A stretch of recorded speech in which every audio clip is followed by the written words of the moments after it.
What up? What it is? What's poppin'? It's the neighborhood nice guy, Kdot, and welcome to another episode of Jump Ball and Study Hall, where intellect meets the court. Championship weekend has just wrapped, and now the entire college basketball landscape is shifting. We had the conference titles that were won by some of the Power Four conferences, and of course, the Big East champion.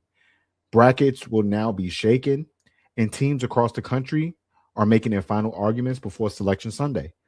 Texas stepped into the SEC spotlight and showed why they can dictate tempo against anyone, even South Carolina. UCLA delivered one of the loudest statements of the week in the Big Ten, putting together a performance that has people asking one question: should they be the number one overall seed? West Virginia, they made a run in the Big 12 that nobody cannot ignore anymore. And then when you have UConn, who walks out of the Big East tournament with yet another trophy, the national championship conversation immediately follows. But there is this time of the year where the next generation stars take center stage. We'll talk about freshmen like Jazzy Davison, Aubrey Galvan, and Aaliyah Chavez, who are already making impacts to their teams. And the freshman of the year race is starting to heat up. So we break it all down today: the champions, the contenders, the sleepers, and the players who might own the spotlight in March. This will be a great film to study. And I got my homeboys with me of the best damn W to all talk about it. This is Jump Ball and Study Hall. Let's get into it. Absolutely. And we have an ad break, guys. So if you are a college sports fan, we are on this show. You need to check out Home Field Apparel. They got some of the best vintage college gear Matter of fact, in the game. Shout out to Jay right there with the hoodie. Super comfortable hoodies, shirts, throwback designs from schools across the country. And if you use the promo code K.Lou15, you will get 15% off your first order. That's Home Field Apparel. Wear one for the team. Now, as we pivot into the freshman of the year conversation, I want to give kind of a background and context. Now, we've known freshmen to just be, in the past couple years, to be all out. Oh my God, these freshmen are phenomenal. Now, respectfully, I don't think we've seen that from a dominant winning perspective this year, but we have some incredibly talented freshmen that has come on the scene, and especially in the beginning of the year, we were so highly impressed with. This freshman class has still been loaded. You have Jazzy Davison, Aubrey Galvan, Aaliyah Chavez. We have others in that race as well. So if you were to just take a glimpse at your overall analysis of the college basketball season on the women's side this year, who would be leading your freshman of the year race right now? And let's start off with Wiley. I got Jazzy. She's been the Don't overthink it. nah. She's been the focal. She's been the focal point of the team, and I think that says a lot about her and the type of game that she plays. Being able to, one, you have to take you become the pretty much, I guess you could say, the leader of this team due to Juju being out. So, of course, if Juju was playing, I think we get a totally different Jazzy. But for her to come in and help lead this team to the best of her ability, averaging almost 18 points, 6 rebounds, 4 assists. She did everything she could this season for this team, and still has some time to go as the tournament comes along. But very, very talented, and that's nothing to take away from Aubrey or Aaliyah Chavez, who, for those two, are on some good teams. Again, with Vanderbilt, nobody saw this coming from Vanderbilt. If you tell any of us this shit, you're lying. And with Aaliyah Chavez, she was by far one of the, between her and Jazzy, one of the highly one of the highly sought out freshmen, and she has moments. She had moments, but man, she has some moments where it's just, I'm like, Nick, don't rock with her. so that's why I chose Jazzy. I think it's just because, and also Aubrey and Aaliyah are not. They were never the main focal points of their teams. Jazzy was, so that's why I got Jazzy as the national freshman. City and Norman. That was playing. Speaking of that, Nick, I'm gonna ask you. I'm gonna ask you about your take on this, because there is also another player that is actually part of the, to me, and she's not gonna win it, obviously, but she's a freshman that is also a part of this National Player of the Year conversation, just based off of her statistics alone. I didn't mention her earlier, but I'm going to give you a quick peek at the National Player of the Year rankings. This is brought to you by Cerebro Sports. And as we kind of get into that, I just want to ask Jalea Davis. She has been really good for her team this year. And I just wanted to ask you, just based off of what you saw on that quick little graphic there, what did you think about her this year? And not trying to sway you, also, who do you think is in the running for National Freshman of the Year? Yeah, I think Jalea was probably one player that a lot of people didn't get a chance to watch, and I understand.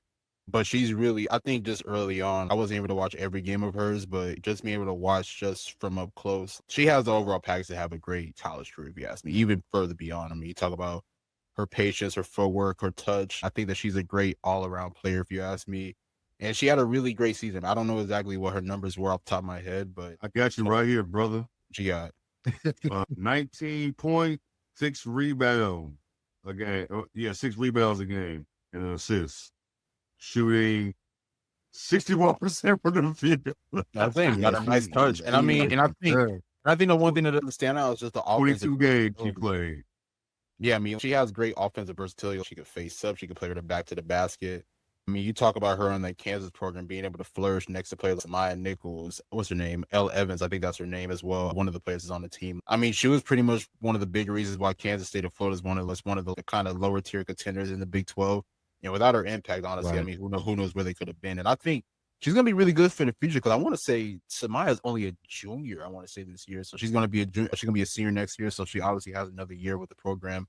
And I think what they could potentially do next year is going to be really impressive. So I've been really high on Kansas for the past couple of years. Mm-hmm. And I know that this year was kind of an up and down year for them, but they'll definitely be a team that's really on the rise as far as one of the top contenders in the Big 12.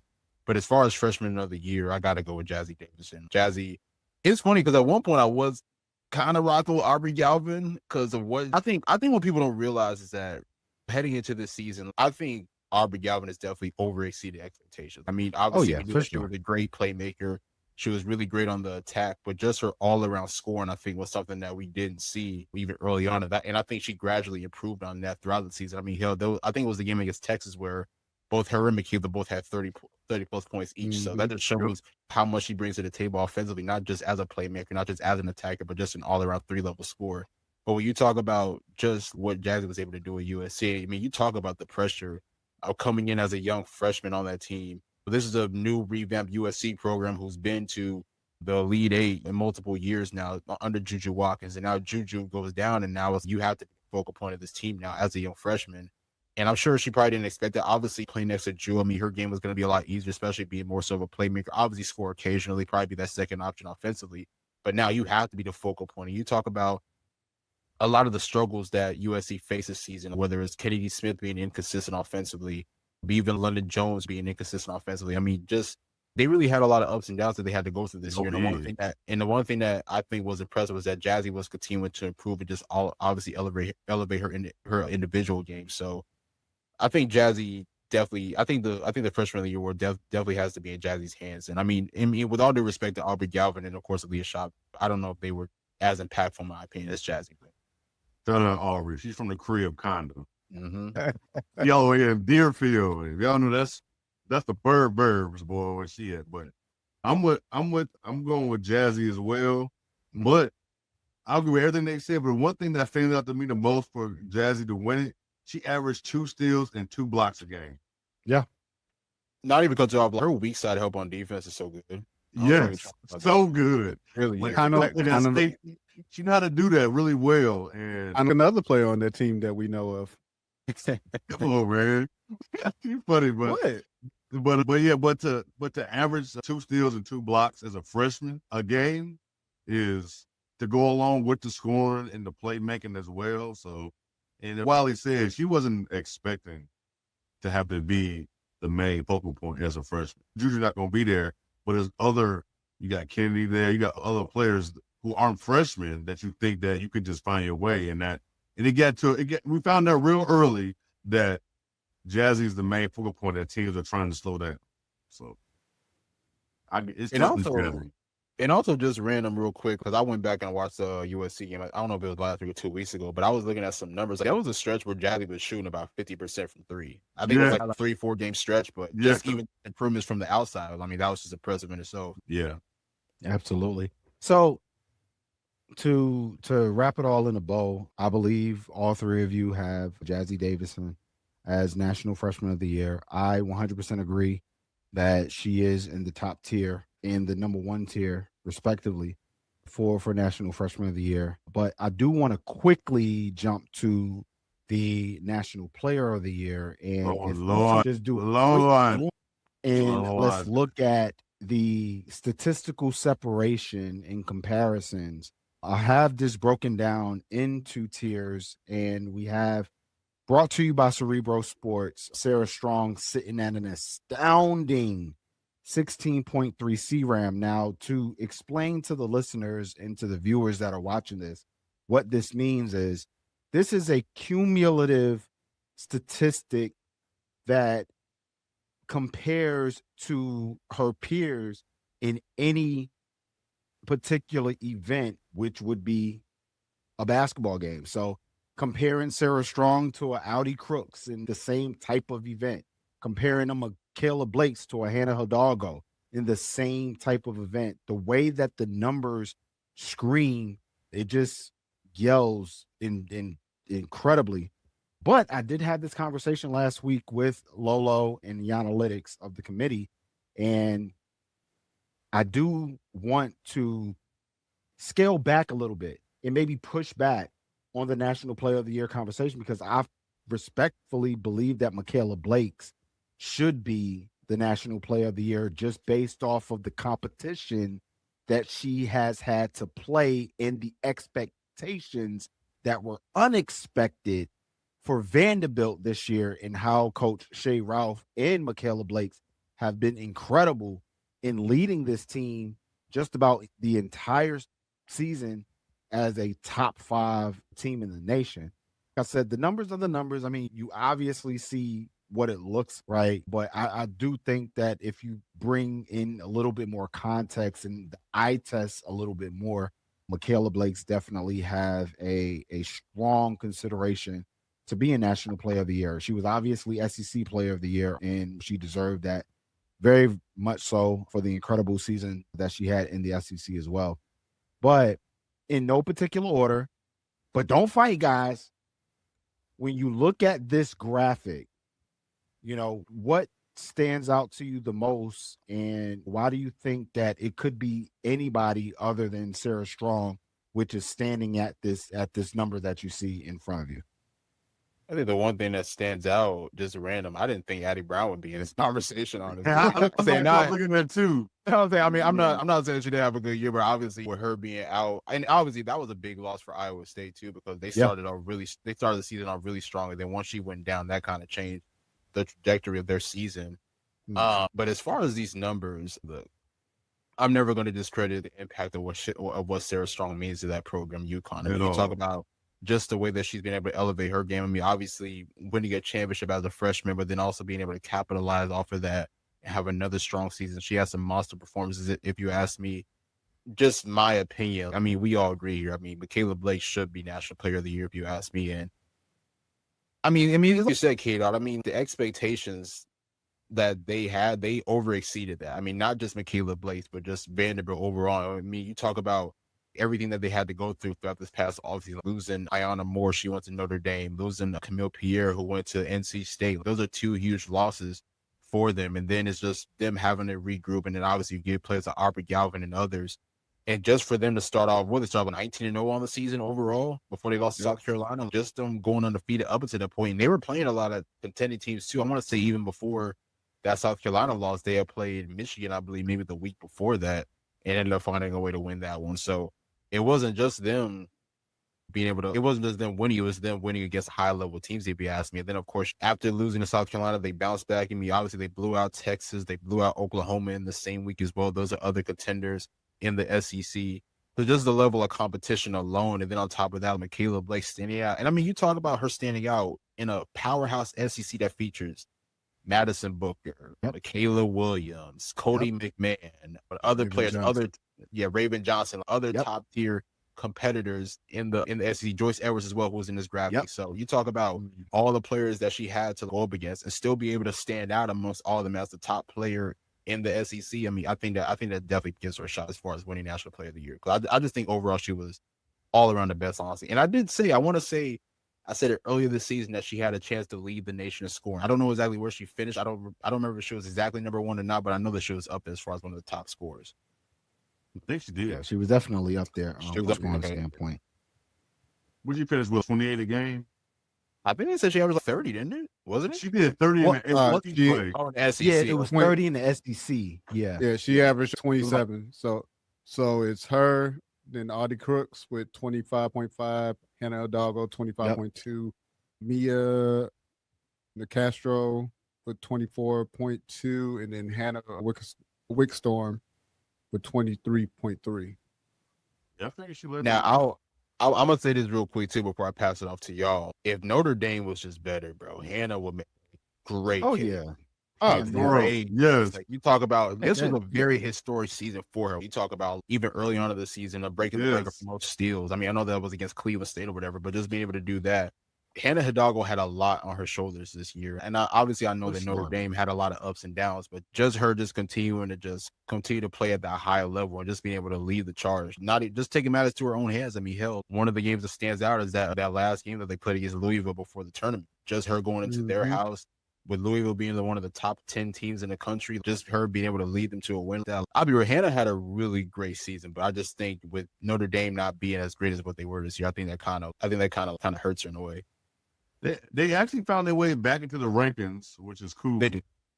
It's crazy to believe they still got 22 wins. It's at one point it felt like they were just so bad of a basketball team. Right. It was, but I'm with you though. She's had a hell of. Hannah has improved a lot this year, but you just wouldn't know it because the team is where it's at. Honestly, so but yeah, I agree. Michaela Blake is my National Player of the Year. This ain't nothing against Sarah Strong at all. We know how this goes. Yeah, she's phenomenal. Sarah Strong's phenomenal. Michaela Blake is just, she's been doing it at a high clip this year, man. It's night in, night out. Yeah. Not saying Sarah's not, but Sarah can have a off night. Well, we saw it. We saw it. Yeah. Yeah, we still win. You know, by 40. Like, she had PTO. So, yeah, it was like, yeah, she did. So I will say this: my shocker on that list is AZ Fudd being a dark horse, and all I'm saying is, isn't she considered the number one pick this year? At least let Twitter. Let Twitter. I am glad to see mock draft starting to have our number one now. Because I've been. But go ahead. But I mean, in all seriousness, that did surprise me seeing AZ Fudd as a dark horse and not in the other two tiers. And I think, again, that goes to speak as far as when it comes to UConn and how, again, they're a well-oiled machine. So at any given night, anybody can give you buckets. It just so happens to be Sarah Strong is that top, I guess, the top player when it comes to that team. But again, when you have AZ Fudd on this team and she's being considered pretty much a top 3 pick. You look at this image, and it's just, well, Yeah. how do you equate that? And to also add a smidget more context, so on an off night for Sarah Strong, she could have 11 points, 8 rebounds, 7 blocks, 6 steals or something, or 7 assists, 6 steals, and things of that nature. And that kind of shifts the dynamic of a player that just has 35 points, right? And maybe 2 rebounds. So it was very, very shocking once the numbers were given to me and the graphic was given to me, because I said, damn, like nobody could. I mean, the second best you saw at a 12.5 with Hannah Hidalgo, and we know why Hannah Hidalgo is at a 12.5. She did every damn thing for Notre Dame. Everything. She literally did everything for Notre Dame. Michaela Blakes, we saw in most of those games, she did a lot of things for Vanderbilt to be in the game. That really, really stood out to me. But the machine is the machine, as they say. And before we head out, guys, we've had a full hour and 15 minutes or so talking about college basketball, women's college basketball. And the sole reason that we got together on this episode was because Wiley texted me last week, not even last week, it was probably maybe Thursday or Friday, something like that. It was, and he just had a take that he wanted me to express to him. And I said, well, why don't we just talk about it on the next episode of Jump Ball and Study Hall? And I just want to shift gears just quickly to the WNBA. I know that we have the CBA talks going on right now. As of tonight, 10:31 on a Monday, we're a couple hours away from that infamous next day, March 10th, in respect to what decisions are going to be made. But let's say a decision is made at midnight tonight and we are good to go for a 2026 WNBA season. That means everything is at full go. Expansion drafts are happening. Training camps are going to be prepared. Scheduling is already out, but ready to go for the season. And we do have a WNBA draft that comes up in April. So the question is, how good is Raven Johnson and where should she land in the draft? And I told my good friend Wiley that I think she can be as high as the number 3 overall pick in this year's draft. And oh my God, what the fuck? Are you serious? You gotta be kidding me. I know that's gonna come around after saying that, but they go clip this Kdot. Really, ready. Yeah, for those who really, really are in the GM seat and really evaluate basketball, please just listen to this. Let's just say, hypothetically, we have a Seattle Storm team that brings back all of their major players that they had last year. So we're talking about Skylar Diggins.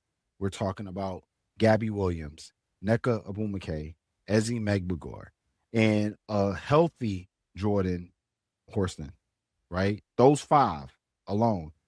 To add on to a Dominique Malunga, a.k.a. Damo, right? They are going to need a point guard that can play on both ends of the floor, first off, but can be a general to Skylar Diggins' scoring ability, and she doesn't have to necessarily be a combo hybrid type guard where she's, leading and navigating offense and things of that nature. She can just naturally score the ball. She knows how to.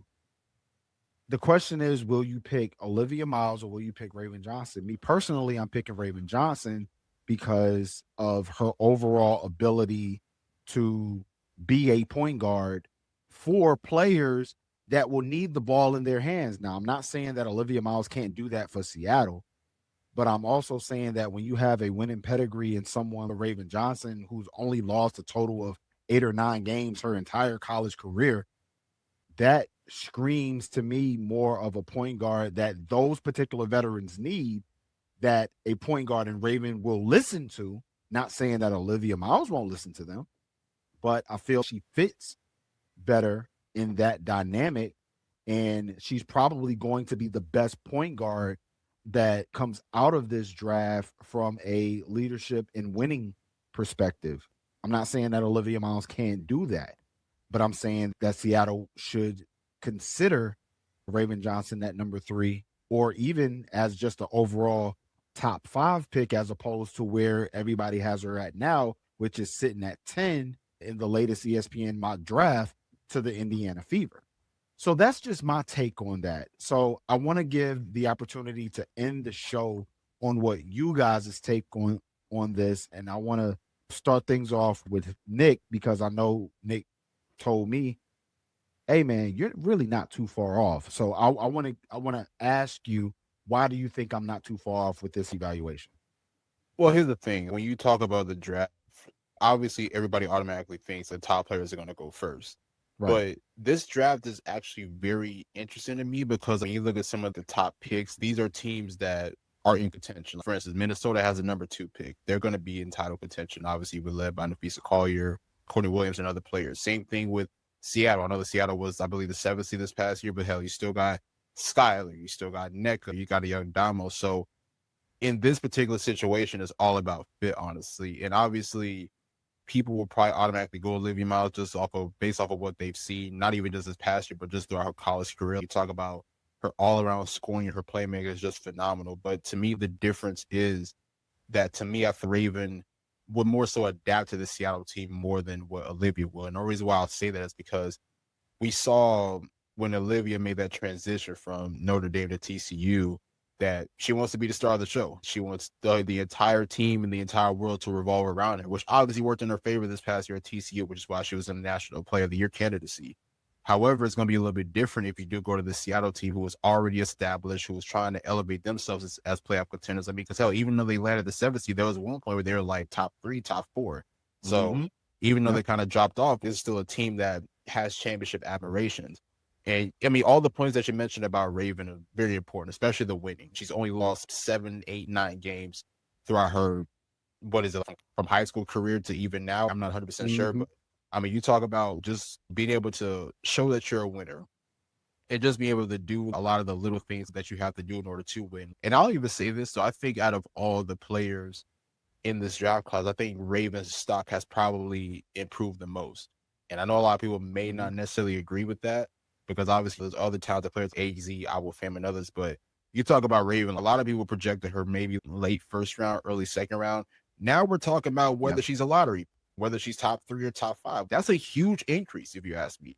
But I mean, when you look at her this season, she's improved in so many areas of her game. I mean, the defensive end, being able to take on challenges, guarding opposing teams' best scores, being able to guard multiple positions, and then even offensively as well. One of my biggest critiques with Raven Johnson was I felt she wasn't as confident scoring the basketball, because I mean, you could even tell even last year, maybe even the year before, she would get open looks and then second guess herself. Should I shoot it or should I pass it? Now we're seeing a lot. Now we're seeing a big difference. I mean, that LSU game was a prime example of itself. If she got an open look, she's gonna take it. Even if you sack off on her a little bit, she's gonna take the shot and she's gonna shoot it with confidence. So I think that definitely plays into effect. And I've also said this about Raven too, is that Raven is a pure point guard. Raven has the mindset of a point guard. And what I mean by that is she's really focused on making others better. It's like, you look at this South Carolina team, she knows that she can feed Joyce on a rim run. Same thing with Medina, or hey, she can get Tanaya off of a baseline cut or whatever it is. That's just the mindset of just understanding how to put your teammates in the best position to score efficiently. And I think they should be able to do that next to players like Damo, next to players like Gabby Williams, other players who can flourish well off the basketball, if you ask me. And her being able to play with that veteran team, Seattle, be able to learn from Nneka, who's an MVP and champion, Skyler, who's a veteran, a respected veteran in this game, and then just other players as well. I think that'll work perfect for her, honestly. So I understand maybe Olivia's more the popular player in this situation, but if you're talking about all around fit and who's going to make the team better, if you ask me, I got to go Raven Johnson. Yeah, what do you think, Wiley? Well, we got to get away from the popularity side of things, because most people's popular and fan favorites, they not fucking with Raven. They not. Facts. And she's continued to show time and time again why she's in these conversations. Top 5, absolutely. Hell, and the way you've explained it with Seattle, she'll definitely fit on that team because again, pure, as Nick stated, she's a pure point guard. And I don't want to go on a tangent, but I think going away from where you have a point guard or shoot those actual positions instead of just, you have guards and bigs at this point. Going away from that changed a lot. And it also changed the game. But this is what happens when you play for a coach, Don Staley, where you're my point guard. This is what I need you to do. And again, time and time again, especially for Ravens season this year, we've seen her go and execute. And that's what you want in a player. You want them to go out there and execute what you need them to do to help your team succeed. And so look, Kdot, you got me so if she go for her to go top 3. I mean, it makes sense. Again, you have to look at these teams and what they need and not just who's available. That's just saying AZ going to Dallas. That's a popular pick. But does it make sense for Dallas to actually draft AZ? And yes, I picked that on purpose. So y'all can clip that and run with it what you want. But again, my point is, it's just, does this make sense for Dallas to pick up AZ when you have our fam sitting right there that you can't replace that. You can't duplicate that. That's all I got. Yo, he might drop that. So let's They did. bring it on. Jay, I know Wiley might drop that, but Jay, bring it on home. Oh man, I don't give a damn who they get at number 5, Raven or Yo, Give me a point guard with ball entry experience. yes, I don't give a damn who it is, but with post entry experience. yes, I don't give a Honestly, damn. I mean, not to cut you off, Jay. Now that I'm thinking about it, I think Ravens a better fit in Chicago too. Tell you the truth. I would love that. 'Cause I'm seeing stuff her moving up to number 5, and I would love Yeah, that. Honestly, sure. I would definitely love that. Just the way the landscape of the world. You sold me on Raven going number 3. I just don't know if that shit gonna happen. No, it's not going to happen. It's not going to happen. like- Obviously. But it's very intriguing. That's a good spot for her to land. Man, listen, she can go to Minnesota, she can go to Seattle, she can go to Chicago, to my Raven. But she definitely can fit there for sure, because the whole positionless basketball, it's changed basketball so much where teams be trying to do that point guard by committee shit like Wiley was saying. It's ruined so much. It's ruined basketball and ruined how people look at the game of basketball. Because just because a point guard ain't averaging 20 a game don't mean they're a bad player. Raven, you need somebody, hey, calm that shit down. Oh, you leave the ball this. Some player want the ball here, some player want the ball here. Some want it here. She know how to get the ball there. So, man, I said, I take whoever we can get at number 5. I take whoever it is. But if it go how we think it's gonna go, Olivia going to Seattle, man, give me Raven at 5, man. Give me her. You ain't worried about nothing. Let me get Raven, man. But she's improved. He was saying those on some serious shit though. You don't see too many players improving their stock list. Because if we're talking about draft status in September or October, man, if you would say Raven was a first rounder, you getting laughed at. You was getting laughed at. So now the fact that Kdot, you was saying they got her being 10th to the Fever, that's an improvement. And depending on what goes in this tournament, she can definitely move up. I know Fever is just not the. I don't want her there personally, but I don't know. I think that's Hey, everybody's personal preference. I mean, all I'm saying is, if that were to happen, Jay, expect the text or phone call from me to be, hey, let's start covering the Fever. That should be Indianapolis. Hey, 2 hours. I got. Oh man, but yeah, man. Hey, but you sold. I think you sold all three of us on Raven as a top 3 pick, man. If you drafting right, man, you can't. You need a point guard with all them leaders over there. Mm-hmm. Man, she'll fit in just fine. She know how to. You for one, being coached by Coach Staley, she can deal with some tough love that you're gonna get in Seattle with Skylar and company. They don't, they come from that same cloth. They don't be sugarcoating shit, and Raven can deal with shit like that. I do have a question. What teams actually need a point guard in this draft outside of your expansion teams? Chicago. The funny part definitely. about Chicago for sure. The funnier part about the list, right, is the first round. I'm going to be completely honest with you guys. The first round, from a team standpoint, looks extremely ugly as far as ugly. Because there aren't any, besides the teams that are contenders, there aren't really teams that you would, other than the expansion teams. The expansion teams are going to need players.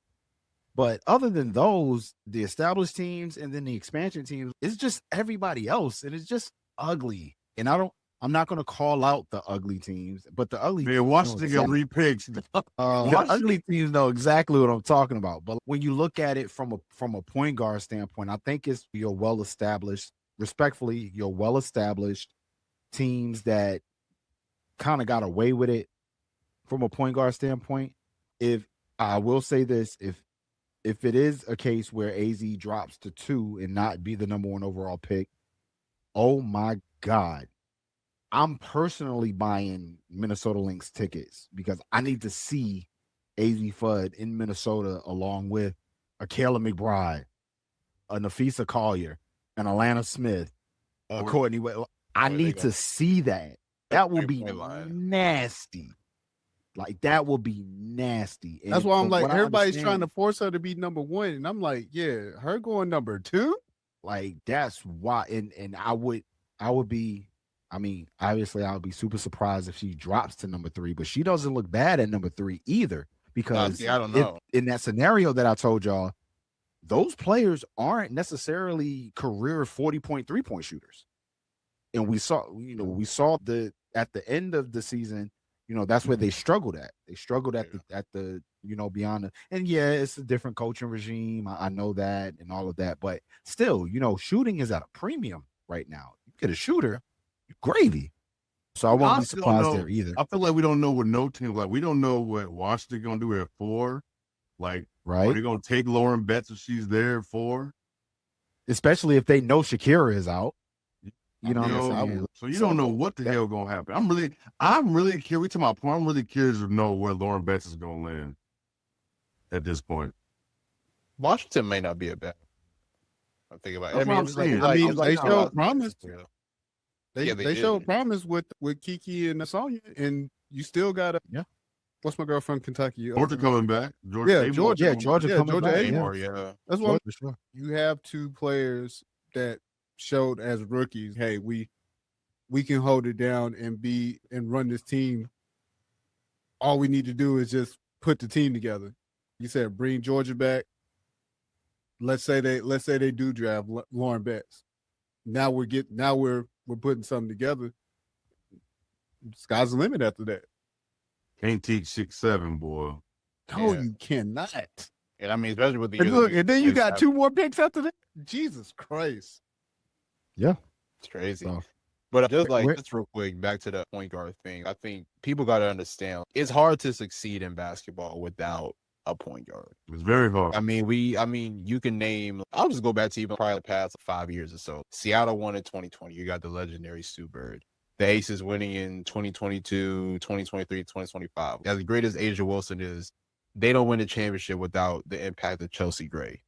And just her being able to facilitate, run the half-court offense, put her teammates in position to really score at a high level, that's needed in basketball. And I think Raven Johnson, with her career being a champion, really showing to bring the best out of her teammates, front offices have to look at that. Yes, she may not be a talented scorer, an Olivia Miles or whoever, but when you talk about somebody who's going to impact winning, Raven Johnson would do that.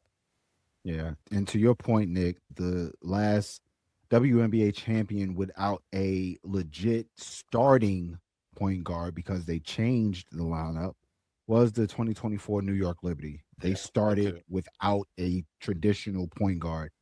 Even though Courtney Vandersloot had started for them throughout the entire regular season, they made the change and brought Leonie Febish off the bench, and they played point guard by committee, if you will, Yeah. in that championship. So there you have it. I want to thank you guys for this exhilarating conversation. Obviously, I told y'all I would try to keep you guys as short as possible, but when you're talking great basketball with great people, that is a fucking lie. You will That's never, a lot. it's almost That's a a spade. lot. It's almost a spades table. Yeah. Once you get on the spades table, you don't know when a fight breaks out at the end. That's the only way it's gonna end. But in this case, we don't fight. I love how we show love to each other and how we respect each other in this game. And I definitely respect you three brothers, plus my girl Lolo. So I want to thank you guys for joining. And this ends the conversation for tonight. But you can always follow myself at K.Lou3H on all platforms. Follow Jump Ball and Study Hall on Twitter. That's at JBall, the letter N, Study Hall. But I want to give you guys an opportunity to shout all of your stuff out from a platform standpoint. Make sure y'all catch the Best Damn W on Tuesday nights. Tuesday Be night. there. Make sure you guys are there early, no matter if they're late. Just be there. You got to put that shade tree on it, boy. Listen, I'm gonna tell you That's a something. Libra. Damn. Listen, I'm gonna tell you something. I don't care how late it is. When I'm ready to be entertained and filled with great knowledge, I'm ready to be entertained and filled with great knowledge. And you guys do that. I appreciate Appreciate that. And it's We appreciate that. yeah, and the feeling is always going to be mutual. We're a family. I am an extended part of what you guys are doing as well, and I appreciate y'all from the text. Nick finally got your number, so I'm pretty sure we're gonna be going tit for tat. I already know. Shooting I know stats, them conversations showing clips. Like we Heavy. We about don't be afraid when I hit you up with Jay and I'm hey, we need that mock draft after this because I do my mock draft after the national championship. So don't be afraid. You might get a group chat. You might hit the group chat and be like, oh snap, it's time. It's draft time. So and I do all 3 rounds. So Yeah, I don't sugar. sugarcoat anything. I do all. Listen, me and Jay last year when we did it, we That shit was fun. we spent damn near 3 hours probably on 1.5 rounds. Yeah. Yeah, So, it was fun. It was fun. Imagine 3 hours doing round 1 and half of round 2, and then we still got to figure out the second half of round 2 in round 3. So it was a lot of fun. Nah, Kdot, you already know I'm about to blow your phone up. And I'll say this too about Kdot too, and the reason why I rock with him is because he really not no casual, man. He really watches and really studies women basketball. Because a lot of people, they may watch like the top teams and all. For me, instantly, sometimes I'll just randomly put on a game on ESPN Plus on demand. It may be a team I never watched before, but I may see a player that I'm interested in or a team that I'm interested in and just go from there, honestly. Kdot's kind of the same, but he's going to keep up with a lot of the lower tier teams that you may not talk about. And I think we honestly need more of that in this women's basketball space, which is why I try to do it. And we obviously through our show, but then also through the articles that I write as well, because there's a lot of talent out here, not even just players, but just teams that need to get highlighted. And I feel we need more of that. So I definitely appreciate you for doing that. No doubt. I love doing it. And to do it with like-minded folks I'm always going to pull y'all coattail and be like, hey man, let's figure this out. The way I rock when it's the one band, one sound. So I definitely rock with that. And Jay knows whatever it is, I'll stop what I'm doing to make sure I figure it out with y'all. And it's the same thing on the other side. I appreciate y'all 1,000-fold, 1,000,000-fold, 10 million-fold. So you guys are incredible. But yeah, man, go ahead and plug what you guys got going on. Like I said, don't miss tomorrow night, guys, everybody. And when this comes out, do not miss tonight. Yeah. So that's right. Live on Twitter and YouTube. Well, since I am talking, you can just follow the Best Damn W on YouTube and Instagram and Twitter and TikTok. It's Best W Show. Some places don't let us put damn in there, so I just made Best W Show. You can follow us on all platforms there. And also, if you have to read, I hope you do. Reading is great. You can follow us on Substack at Best W Show as well. Great articles throughout the week from our team of journalists, led by Nick himself. So check us out over there as well. So, but yeah, follow us everywhere. I mean, pretty much the same thing, man. Follow me on Twitter at NickAndreATR. And yeah, I mean, like Jay said, I mean, make sure to subscribe to the Substack. I mean, we got very talented writers on our team. Shout out to Chris, shout out to Nicole, shout out to the rest of the team. We have people that are covering individual teams, but then just also writing on women's basketball as a whole. And that's not going to stop either. I mean, once the tournament's over, I mean, even though we don't have a clear answer on what the WNBA season is going to look, we're still going to pump out a lot of content. Just be in tune with that. Absolutely. Oh yeah, man, you can follow me everywhere, man, on socials, man. Black Man Joy. That's BLK Man Joy _ on all social. You follow me there. I never tell nobody that shit. You don't. Go ahead. And of course, your producer's favorite producer. That's right. That's right, damn it. Trying to be your photographer's favorite photographer. That's right. But no, in all seriousness, of course, just like my brother said, pull up on us tomorrow for the Best Damn W Show. You can follow me on Twitter at WO Wiley Media. You can also follow me on Instagram, WO Wiley Media. I will give you my personal Instagram, but yeah, nah, I'm cool. Nah, y'all weird. Nah, don't do it. Yeah. I mean, it's private anyway, so you still, I mean, you can request, but I mean, we'll see. We'll see. But no, in all seriousness, Kdot, thank you. Thank you, big dog. I did not expect to be on here tonight, but anytime you allow me on, I will definitely pull up because this is always fun. Yeah, man, I appreciate you. No, facts. Sure. Wiley put me in the group chat last time. Wait, what's going on here? Kdot was yo, we need to get Nick. Hey, let me go and just add Nick. Facts. And then Kdot sent the message. Oh yeah, it's done. Let's do it. Yeah, man. And I told you guys when you guys invited me on back in November, I was like, listen, I'm gonna need y'all for the March Madness show. So here we are, and it's gonna be epic, man. It's gonna be epic. We had a great show tonight. Thank you all for listening, viewing, joining. This is Kevin K. Lewis, aka Professor Dot, and class is over. Peace out. Thank you for watching and listening to Jump Ball and Study Hall. Jump Ball and Study Hall is written and produced by Kevin K. Lewis. Executive producer, Kevin K. Lewis. Special thanks to Jay, Nick, and Wiley of the Best Damn W podcast for joining us as a special guest. This has been presented by the 9450 Basketball Network. Our sponsors, SeatGeek, Home Field, and Welshmo Coffee. Follow the network at the 9450 on all platforms. Follow me, Kevin K. Lewis, at K.Lew3H on all platforms.